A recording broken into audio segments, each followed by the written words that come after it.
नमस्ते बच्चों, मैं नीता शर्मा।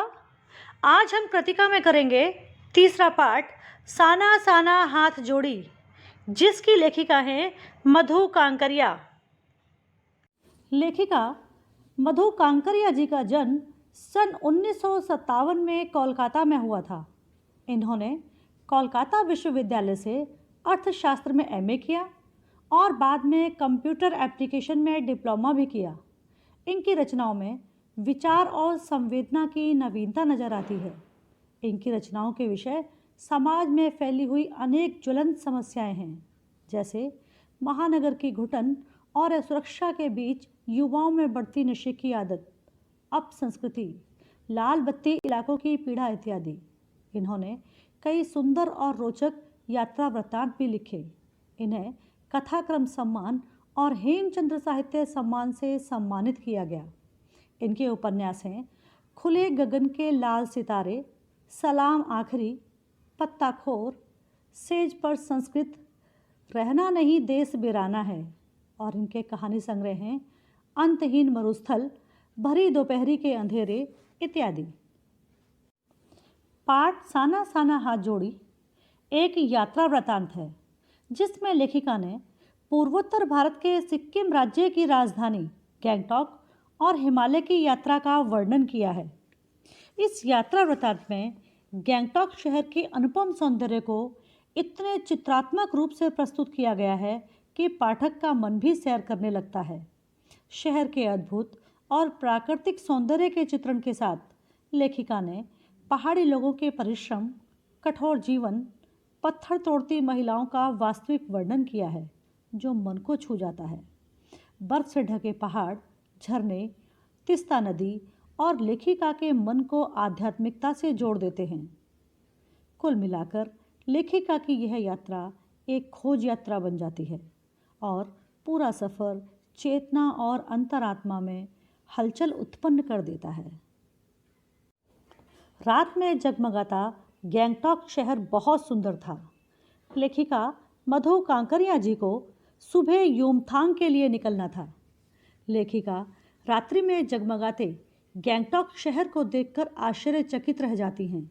उन्हें लगता है जैसे आसमान उल्टा पड़ा हो और सारे तारे बिखर कर नीचे टिमटिमा रहे हों। दूर ढलान लेती तराई पर सितारों के गुच्छे रोशनियों की एक झालर बना रहे हैं। वास्तव में इतिहास और वर्तमान के संधि स्थल पर खड़ा मेहनतकश बादशाहों का शहर गैंगटॉक की सुबह, शाम और रात सभी अत्यंत सुंदर है। लेखिका उस समय रहस्यमयी सितारों भरी रात में सम्मोहित थी। धीरे धीरे शून्य से प्रकाश फूटने लगा तो एक नेपाली युवती से सीखी प्रार्थना के बोल लेखिका के होठों को छूने लगे।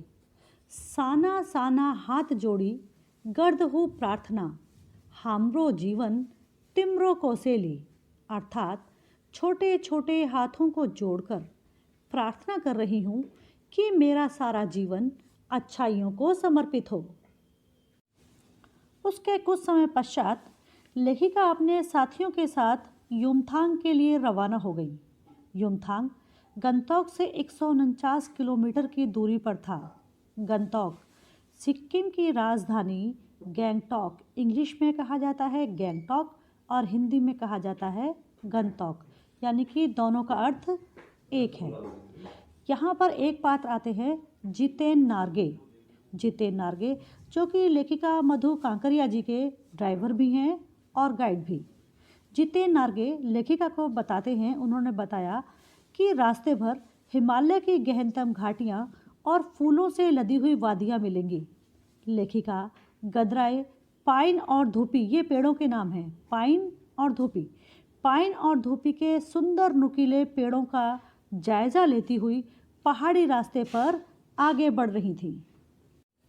वहाँ से कुछ आगे चलने पर लेखिका ने बौद्ध पताकाएं देखी।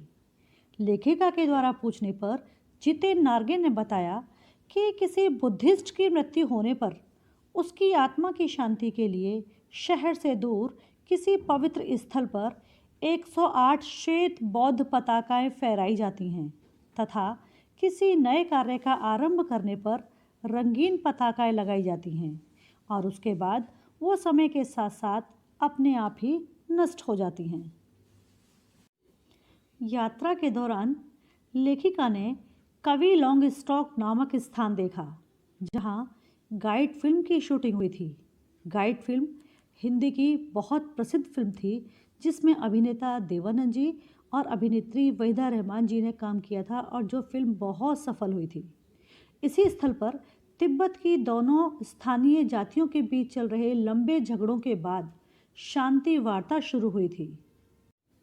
उन्हीं रास्तों पर जितेन नार्गे ने लेखिका को प्रेयर व्हील दिखाया। प्रेयर व्हील अर्थात धर्म चक्र।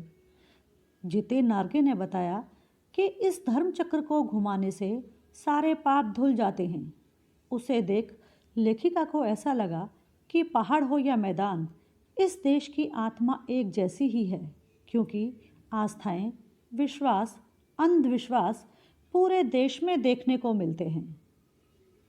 लेखिका हिमालय दर्शन के बारे में बताती हैं। वीरान, संकरे और जलेबी की तरह घुमावदार रास्तों पर यात्रा करते लेखिका के समक्ष हिमालय बड़ा होते होते विशालकाय होने लगा। वादियाँ चौड़ी होने लगी, घटाएं गहराती हुई पाताल नापने लगीं। इस असीम बिखरी सुंदरता को देख सैलानी, सैलानी अर्थात यात्री, सैलानी फिल्मी गीत गुनगुनाने लगे और लेखिका किसी ऋषि की तरह मौन होकर सारे परिदृश्य को अपने भीतर भर लेना चाहती थी। वह जीप से सिर निकालकर ऊंचे पर्वतों, झरझर गिरते जलप्रपातों को, चिकने गुलाबी पत्थरों के बीच इठलाती तिस्ता नदी को देख रही थी। मेरे नगपति मेरे विशाल कहकर लेखिका ने हिमालय को सलामी देनी चाहिए। थोड़ा आगे चलकर जीप रुकी। लेखिका के सामने था सेवन सिस्टर्स वाटरफॉल, जिसके सौंदर्य को सैलानी अपने अपने कैमरों में कैद कर रहे थे। लेखिका ने जीप से उतरकर किसी राजकुमारी सी एक पत्थर के ऊपर बैठ बहती जलधारा में पांव डुबोया और भीतर तक भीग गई। मन काव्य में हो उठा, सत्य और सौंदर्य को छूने लगा। लेखिका को लगा कि उन अद्भुत क्षणों में जीवन की शक्ति का एहसास हो रहा है। मैं स्वयं भी देश और काल की सरहदों से दूर बहती धारा बन बहने लगी हूँ। भीतर की सारी तामसिकताएं और दुष्ट वासनाएं इस निर्मल धारा में बह गई हैं। इतने में जितेन नार्गे आया और लेखिका से आगे बढ़ने के लिए बोला। कहने लगा, मैडम आगे चलिए, आगे इससे भी सुंदर नज़ारे देखने को मिलेंगे। अब लेखिका अनमनी सी होकर वहाँ से उठी और थोड़ी देर बाद देखा वैसे ही नज़ारे, आत्मा और आँखों को सुख देने वाले नज़ारे। लेखिका को आश्चर्य हो रहा था कि पल भर में ब्रह्मांड में कितना कुछ घटित हो रहा था कि सतत प्रभामान झरने, नीचे बहती हुई तिस्ता नदी, ऊपर मंडराते आवारा बादल, मध्यम हवा में हिलोरे लेते हुए फूल, सब अपनी अपनी लय में बहते हुए कह रहे थे, चेरवेती चेरवेती। चेरवेती का अर्थ होता है चलते रहो चलते रहो। यह देखकर लेखिका को एहसास हुआ कि जीवन का आनंद यही चालायमान सौंदर्य है। इस सौंदर्य को देखकर उसे लगा कि मैं सचमुच ईश्वर के निकट हूँ और सुबह सीखी हुई प्रार्थना फिर लेखिका के होठों को छूने लगी। साना साना हाथ जोड़ी। अब लेखिका मातृत्व और श्रम साधना के बारे में बताती हैं। प्रकृति के अप्रतिम सौंदर्य को देखती लेखिका का महाभाव सूखी टहनी सा टूट गया। इस अद्वितीय सौंदर्य से परे कुछ पहाड़ी स्त्रियां उसे पत्थर तोड़ती दिखाई दी। कुछ ने पीठ पर बंधी डोकों में अपने बच्चे को बांध रखा था, कुछ कुदाल को भरपूर ताकत से जमीन पर मार रही थीं। लेखिका को यह स्वर्गीय सौंदर्य नदी, फूलों, वादियों के बीच भूख, मौत, दैन्य और जिंदा रहने की जंग लगा। वहीं खड़े बीआरओ के कर्मचारी ने लेखिका को पूछने पर बताया कि ये पहाड़िनें रास्तों को चौड़ा कर रही हैं। फिर उसने पहाड़ों पर रास्ता बनाने संबंधी दुस्साध्य कार्य के बारे में बताया। तभी लेखिका को पलामू और गुमला के जंगलों में पीठ पर बच्चे को बांधकर पत्तों की तलाश में वन वन डोलती आदिवासी स्त्रियां याद आईं। उसे आदिवासी औरतों के फूले पांव और इन पत्थर तोड़ती पहाड़िनों के हाथों में पड़ी गांठें ये कहानी कहते हुए दिखाई दी कि आम जिंदगियों की कहानी हर जगह एक जैसी है। तभी जीते नार्गे और मणि है लेखिका की सखी। तभी जीते नार्गे और मणि लेखिका को खोजते हुए वहां आ पहुंचते हैं। जीते नार्गे ने लेखिका को आम जनता की अपेक्षा उस स्थान पर प्राकृतिक सौंदर्य देखने को कहा, तो लेखिका को लगा कि ये लोग वेस्ट एंड रिपेइंग हैं। तभी उन श्रम सुंदरियों के हंसने पर लेखिका को लगा जैसे खंडर ताजमहल हो गया हो। पहाड़ की ऊंचाइयों पर चढ़ते समय लेखिका ने देखा कि 7-8 साल के ढेर सारे पहाड़ी बच्चे स्कूल से लौट रहे थे और उनसे लिफ्ट मांग रहे थे। जितेन ने उनके कठिन जीवन की दिनचर्या से लेखिका को परिचित करवाया और बताया कि यहाँ बच्चों के स्कूल आने जाने के लिए कोई सुविधा नहीं है।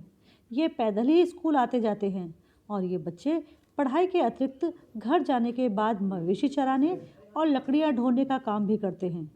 आगे बढ़ने पर अब रास्ते और ज़्यादा खतरनाक हो रहे थे। इंच भर जीप इधर उधर खिसकी तो गाड़ी सीधी घाटियों में होती। रास्ते भर जगह जगह लिखी चेतावनियाँ उन्हें खतरों के प्रति सचेत कर रही थी। अब लेखिका चाय के बागानों में काम करती हुई युवतियों के बारे में बताती हैं। चाय बागानों में काम करती स्त्रियां बोकू पहने थीं। नदी के उफान सा उनका सौंदर्य और श्रम से दमकता गुलाबी चेहरा लेखिका को अच्छा लग रहा था। डूबते सूरज की स्वर्णिम आभा और सघन हरियाली के बीच चटक लाल रंग का बोकू पहने एक युवती के सौंदर्य से लेखिका इतनी प्रभावित हुई कि खुशी से चीख ही पड़ी। युमथांग पहुंचने के लिए लेखिका को लायुंग में पड़ाव लेना पड़ा। वह नन्ही सी शांत बस्ती है। लेखिका वहां तिस्ता नदी के किनारे बने लकड़ी के छोटे से बने घर में ठहरी। तिस्ता नदी के प्राकृतिक सौंदर्य का भरपूर आनंद लेते हुए लेखिका की आंखें भर आईं, क्योंकि ज्ञान का नन्हा सा बोधिसत्व जैसे उनके भीतर उगने लगा कि वहीं सुख, शांति और सुकून है, जहाँ पेड़ पौधे, पशु, आदमी सब अपनी अपनी लय, ताल और गति में हैं। हमारी पीढ़ी ने इस लय, ताल और गति के साथ खिलवाड़ किया है। तिस्ता नदी का जल अंजलि में भरा तो स्मृति में कौंधा कि जल को हाथ में लेकर संकल्प किया जाता है, किंतु वह संकल्प लेने की स्थिति में नहीं थी। एक कमज़ोर व्यक्ति की तरह उसके भीतर से एक प्रार्थना उठी कि भीतर का सारा हलाहल, सारी तामसिकताएं बह जाएं इस बहती जलधार में। रात गहराते ही हिमालय ने काला कंबल ओढ़ लिया। जितेन ने अपने संगी साथियों के साथ नाचने गाने का कार्यक्रम किया। लेखिका की सहेली मणि ने भी जोरदार नृत्य प्रस्तुत किया। लायुंग में सुबह लेखिका बर्फ देखने की इच्छा से टहलने गई, किंतु एक सिक्किमी युवक ने बताया कि प्रदूषण के चलते यहाँ स्नोफॉल लगातार कम होता जा रहा है। यदि वह कटाव जाए तो वहाँ बर्फ मिलेगी। कटाव अभी टूरिस्ट स्पॉट नहीं बनने के कारण सुर्खियों में नहीं आया था, अतः वह अभी अपने प्राकृतिक स्वरूप में ही था। यह लायुंग से 500 फीट ऊंचाई पर था। अब लेखिका कटाव के बारे में बताती हुई कहती हैं, कटाव का रास्ता खतरनाक तथा धुंध और बारिश से भरा था। पेड़, आकाश, घाटियाँ सभी पर बादल की परत थी। करीब आधे रास्ते बाद धुंध छटी। जीते नार्गे ने उत्साहित होकर बताया कि कटाव भारत का स्विट्जरलैंड है। मणि स्विट्जरलैंड घूमकर आ चुकी थी। उसने प्रतिवाद किया, नहीं, स्विट्जरलैंड भी इतनी ऊंचाई पर नहीं है और ना ही इतना सुंदर है। कटाव के करीब आकर बर्फ से ढके पहाड़ दिखे। साबुन के झाग की तरह सबोर घिरी हुई बर्फ थी। सभी सैलानी जीप से उतरकर बर्फ पर कूदने लगे। ऊपर आसमान और बर्फ से ढके पहाड़ एक हो रहे थे। लेखिका के पांव झनझन करने लगे। मन वृंदावन हो उठा। ख्वाहिश हुई कि बर्फ पर लेटकर उस बर्फीली जन्नत को मन भर के देखूं, किंतु उसके पास बर्फ पर पहनने वाले लंबे जूते नहीं थे। चाहा कि किराए पर ले लिए जाएं, किंतु क्योंकि यह टूरिस्ट स्पॉट नहीं था, इसलिए यहाँ पर एक भी दुकान नहीं थी। लेखिका को ये हिमशिखर आध्यात्मिक अतीत से जोड़ रहे थे। उसे लगा ऐसी ही विभोर कर देने वाली दिव्यता के बीच में हमारे ऋषि मुनियों ने वेदों की रचना की होगी, सर्वे भवन्तु सुखिनः का महामंत्र पाया होगा। अंतिम संपूर्णता का प्रतीक वह सौंदर्य ऐसा कि बड़े से बड़ा अपराधी भी उसे देखकर क्षण भर के लिए यही करुणा का अवतार बुद्ध बन जाए। लेखिका को ऐसे में मिल्टन की कविता याद आ गई। अपनी सहेली मणि से उसके बारे में पूछने पर उसने पाया कि वह तो किसी दूसरे ही सवाल में उलझी है। वह दार्शनिक अंदाज में कहती है कि प्रकृति भी नायाब ढंग से सभी इंतजाम करती है। सर्दियों में बर्फ के रूप में जल संग्रहित करती है, गर्मियों में ये शिलाएं पिघलकर जलधारा बन हमारे सूखे होठों को तृप्त करती हैं। मणि का कहना था, इन नदियों और हिमशिखरों का हम पर बहुत ऋण है। आत्मा की अनंत परतों को छीलता हुआ लेखिका का सफर आगे बढ़ा। लेखिका को याद आया, यहाँ चीन की सीमा है। लेखिका ने देखा कि कड़कड़ाती ठंड में ये जवान सीमा पर डटे रहते हैं ताकि हम लोग चैन की नींद सो सकें। लेखिका के लिए यह यात्रा एक खोज यात्रा थी। पूरा सफ़र चेतना और अंतरात्मा में हलचल मचाने वाला था। अब लेखिका और उसके साथी कटाव से युमथांग लौट रहे थे। युमथांग की घाटियों में अब एक नया आकर्षण जुड़ गया था। जितेन नार्गे ने बताया कि 15 दिनों में ही ये युमथांग की घाटियाँ फूलों से इस कदर भर जाएंगी कि लगेगा फूलों की सेज हो। घाटियों, वादियों, पहाड़ों और बादलों की आंख मिचौली दिखाती जीप अब युमथांग पहुंची तो वहां पहुंचकर लेखिका को थोड़ी निराशा हुई, क्योंकि बर्फ से ढके कटाव के हिमशिखर देखने पर युमथांग थोड़ा फीका लगा। वहीं एक चिप्स बेचती स्त्री से लेखिका ने पूछा, क्या तुम सिक्किमी हो? स्त्री ने जवाब दिया, नहीं, मैं इंडियन हूँ। उस स्त्री का यह जवाब सुनकर लेखिका को बहुत अच्छा लगा कि सिक्किम के लोग भारत में मिलकर बहुत खुश हैं। जब सिक्किम स्वतंत्र रजवाड़ा था तब टूरिस्ट उद्योग इतना फला फूला नहीं था। लौटती यात्रा में भी जितेन अनेक प्रकार की जानकारियाँ देता रहा। पहाड़ी कुत्ते भी थे, जिन्हें देखकर मणि ने कुत्तों के बारे में बताया कि ये पहाड़ी कुत्ते हैं। ये भौंकते नहीं हैं, सिर्फ चांदनी रात में ही भौंकते हैं। यह सुनकर लेखिका को बहुत आश्चर्य हुआ। जितेन नार्गे ने बताया कि यहाँ गुरु नानक देव के फुटप्रिंट का पत्थर है। कहते हैं यहाँ उनकी थाली से थोड़े चावल छिटक कर बाहर गिर गए थे। जिस जगह चावल छिटक कर गिरे थे वहाँ चावल की खेती होती है। करीब 3-4 किलोमीटर बाद उसने खेदुम दिखाया और बताया, यहाँ देवी देवताओं का निवास है। इस स्थान पर गंदगी फैलाने वाला मर जाएगा। जितेन नार्गे ने आगे बताया कि वे लोग पहाड़, नदी, झरने की पूजा करते हैं। इसे गंदा करने वाले मर जाएंगे। लेखिका ने कहा, तभी गैंगटॉक इतना सुंदर है। तो जितेन ने सुधारा। जितेन ने कहा, मैडम, इसका असली नाम गंगटॉक है और गंगटॉक का अर्थ होता है पहाड़। फिर उसने बताया कि युमथांग भी पहले टूरिस्ट स्पॉट नहीं था। यह तो सिक्किम के भारत में विलय होने के बाद भारतीय आर्मी के कप्तान शेखर दत्ता के दिमाग में आया कि यहाँ फौजियों को रखकर क्या होगा। घाटियों के बीच रास्ते निकालकर इसे टूरिस्ट स्पॉट बनाया जा सकता है। उसने अभी भी बनाए जा रहे रास्तों की ओर संकेत किया। लेखिका ने मन ही मन कहा, हाँ, रास्ते अभी भी बन रहे हैं। नए नए रास्तों की खोज अभी भी जारी है। शायद मनुष्य की इस असमाप्त खोज का नाम सौंदर्य है और जीप आगे बढ़ने लगती है। तो बेटा, ये था आपका पाठ साना साना हाथ जोड़ी। एक बार इस चैप्टर को आप ज़रूर रीड कीजिएगा। ये चैप्टर आपको और अच्छी तरह समझ में आएगा।